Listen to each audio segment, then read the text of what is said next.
Assalamualaikum warahmatullahi wabarakatuh dan salam sejahtera. Terima kasih banyak kerana sudi datang untuk menonton video saya pada hari ini. Seperti biasa, bagi mereka yang baru pertama kali datang untuk menonton channel saya ataupun mereka yang masih lagi belum subscribe, saya mohon jasa bagi anda untuk subscribe ke channel saya, dan bagi mereka yang dah subscribe, saya mohon anda untuk kongsikan video ini kepada rakan-rakan serta lingkungan anda. Semoga apa yang saya nak kongsikan sedikit pada hari ini adalah satu perkongsian yang bermanfaat untuk kita semua, insya-Allah. Okey, jadi hari ini saya ingin berkongsikan sedikit berkenaan dengan satu situasi yang berlaku sekarang ini, iaitu tarikh untuk pembayaran bagi pengeluaran khas telah pun dikeluarkan di dalam laman web akaun KWSP. Kemudian apabila sebelah petangnya, status untuk pembayaran pengeluaran khas ni telah bertukar menjadi expired, maksudnya pembayaran telah pun dilakukan, contohnya pada 18 April, hari Isnin yang lepas. Tapi sampai kepada semalam 22 April, pembayaran masih lagi tidak diterima. Kemudian buat saya makan di dalam account, mendapati bahawa pembayaran secara direct credit replace with banker's check, digantikan dengan cek jurubank. Kenapa ini berlaku? Okey, itu yang pertama. Hal ini berlaku kerana tidak boleh nak dijustifikasikan puncanya, tetapi selalunya akaun anda mempunyai masalah. Contohnya akaun anda tidak aktif, akaun anda mungkin telah pun ditutup, ataupun ada pelbagai perkara-perkara yang lain yang saya pun tak boleh nak kongsikan di sini. Jadi untuk itu anda harus juga membuat semakan terhadap akaun anda dengan pihak bank. Kenapa? Apabila ada pihak yang cuba untuk membuat pembayaran kepada akaun anda, pembayaran tersebut tidak dapat diteruskan, gagal kredit. Jadi apabila gagal kredit ini, wang tersebut akan dipulangkan semula kepada bank RHB Bank, dan RHB akan memaklumkan pada pihak KWSP bagi mengemas kini status yang terkini. Bagi mereka yang berstatus gagal kredit ini, pembayaran akan ditukarkan dengan banker's check ataupun cek jurubank. Dia adalah sekeping cek yang menyatakan nama anda, nombor IC anda, dan juga berapa jumlah yang dikeluarkan, yang dibayar kepada anda. Untuk pengetahuan anda juga, cek jurubank ini haruslah dimasukkan ke dalam akaun bank anda. Mana-mana akaun bank anda saja tidak mempunyai sebarang masalah, joint account bersama isteri, anak-anak, ibu bapa pun boleh dimasukkan, tidak mempunyai sebarang masalah.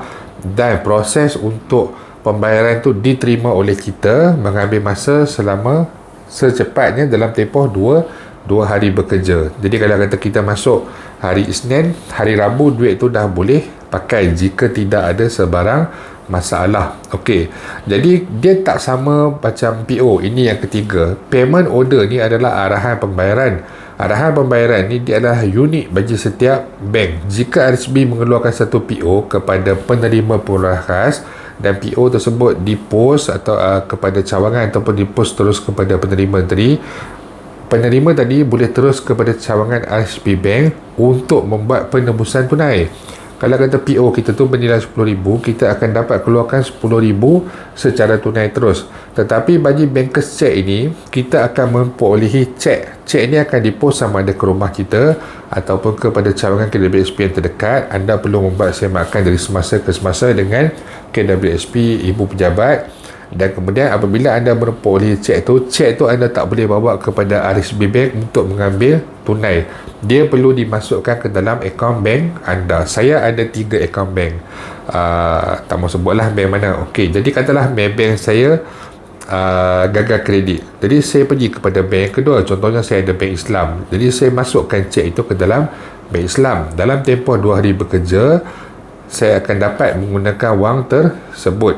Jadi bagi mereka yang gagal kredit ini, dia punya urusan dia agak complicated sikit, agak sukar sikit. Dan jika anda bertanyakan kepada saya, memang ramai pun bertanyakan, adakah ianya sempat diselesaikan ataupun ditunaikan sebelum Hari Raya Aidilfitri? Ianya memang agak sukar untuk dijawab kerana bergantung kepada bila anda terima cek itu. Anda perlu ingat, dia memerlukan tempoh 2 hari bekerja.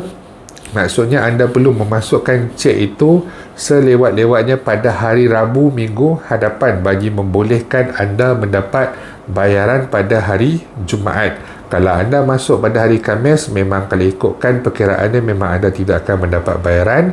Kalau anda masuk hari Jumaat, memang langsung takkan dapat. Anda akan dapat pada hari raya yang ke-3. Bukan Jumaat, maksudnya Jumaat bergantung pada masa. Kalau masuk sebelum pukul 4, hari raya ke-3, ke-4 anda akan dapat. Kalau anda masuk selepas pukul 4 petang pada hari Jumaat minggu depan, anda akan menerima pembayaran anda pada hari raya yang ke-5.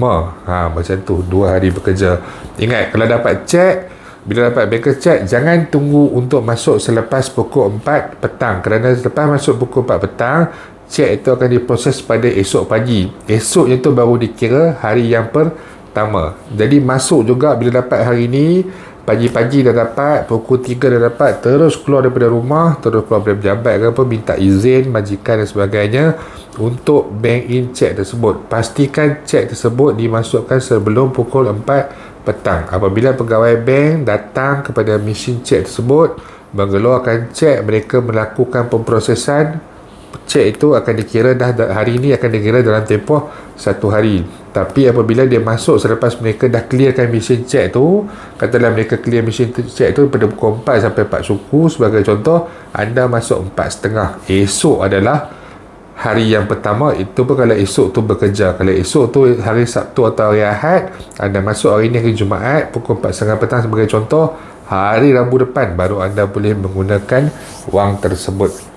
Jadi itu saja yang saya nak jelaskan dan nak kongsikan sedikit pada hari ini. Saya harap dengan penjelasan ini mereka semua jelas, dan nasihat saya sentiasa cuba untuk berhubungi Ibu Pejabat HQ KWSP bagi mendapatkan status terkini berkenaan dengan payment order anda ataupun bankers check anda, di mana ia berada, dah sampai kepada cawangan atau belum. Kalau ada rekod menunjukkan bahawa cawangan dah terima cek ataupun payment order tersebut, pergi kepada cawangan untuk membuat penebusan cek ataupun PO tu dengan segera, dan pergi kepada bank untuk menyelesaikan isu pembayaran pengeluaran khas ini. InsyaAllah kita akan jumpa lagi.